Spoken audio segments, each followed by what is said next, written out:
était servante, ou qui était paysanne, peu importe, et puis qui a réussi son parcours avec vous, et qui finalement qui a pu avoir un boulot, une belle formation, qui a un bon témoignage et qui vous remercie tous les jours pour que ceux qui nous suivent puissent adhérer justement à votre système, toutes les deux.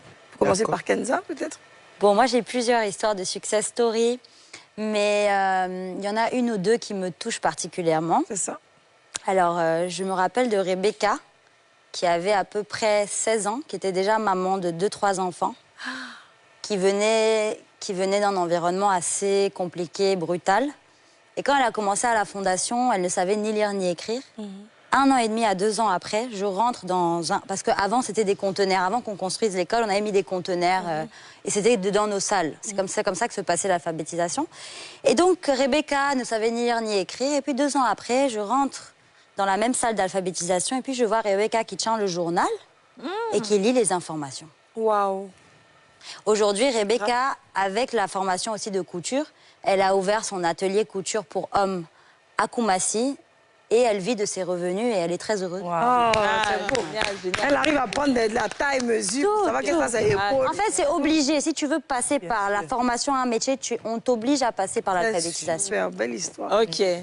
Ben, moi, j'ai une... Il y a plusieurs, comme elle le dit, il y a plusieurs, mais celle qui me touche, en même temps, elle m'a sollicité pour être son témoin de mariage. J'ai eu peur. Je lui ai dit, j'ai pas d'argent. Elle me dit, ce que moi, je lui ai donné, plus que l'argent. Ouais. Elle ne savait pas attraper un stylo. Et elle est venue, elle a dit qu'elle était allée, sa tante l'envoyait du village pour l'aider à vendre les jus. Et elle partait souvent avec sa tante dans le supermarché. Et le jour, sa tante l'a envoyée toute seule.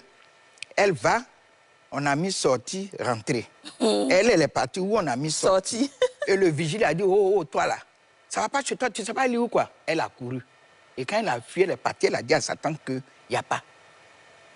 Sa tante dit, c'est pas possible. Il y en a plein dans le supermarché. Elle dit, peut-être les gens ont tout payé. La tante dit, bon, c'est pas grave. Maintenant, le soir, elle dit à sa tante, je te dis la vérité. Bon, comme tu sais, je ne sais pas lire. Moi, je suis allé, c'est le gardien qui m'a chassé.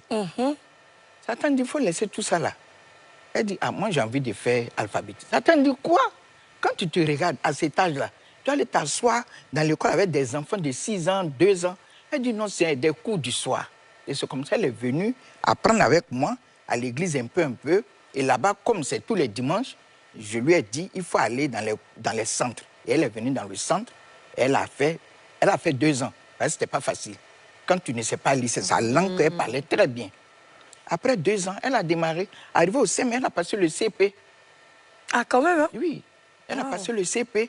Et puis elle a continué. Elle était en 3e quand elle a rencontré son mari. Waouh, en 3e? Génial. Du Et 0 à le 3e, monsieur l'a aidée. Elle a eu son BPC. Et elle a voulu s'arrêter. Il dit non, tu peux continuer.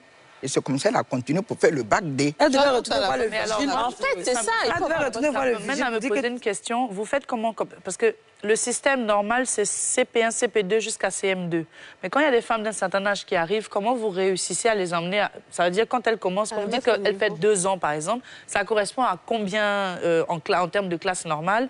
Et est-ce que vous apprenez aussi les maths? Parce que pour passer l'entrée en 6e, CP, tout ça, il y a tout ça. Oui, cette année, nos élèves vont passer. Ça dit en alphabétisation. Une femme qui ne sait rien apprendre et qui apprend tout, ça correspond, voilà. Ça correspond à quoi? En alphabétisation, il y a 3 niveaux. Oui. On ne parle pas de CP1. D'accord. On parle de niveau 1.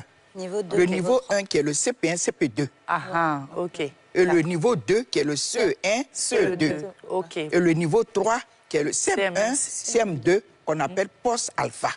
Ok, d'accord. Là, maintenant, Donc, ça veut dire qu'en 3 ans, oui. elles peuvent combiner tout ça. Et elles peuvent passer un examen CP. Non, elles passent parce qu'arriver à l'examen, on ne dit pas. Ça, c'est un groupe d'alphabétisation. Ouais, et puis un groupe d'école formelle. C'est les mêmes numéro de épreuves. matricule seulement. Voilà, c'est tout. Alors, là, je vais revenir rapidement sur ça parce que je me rends compte que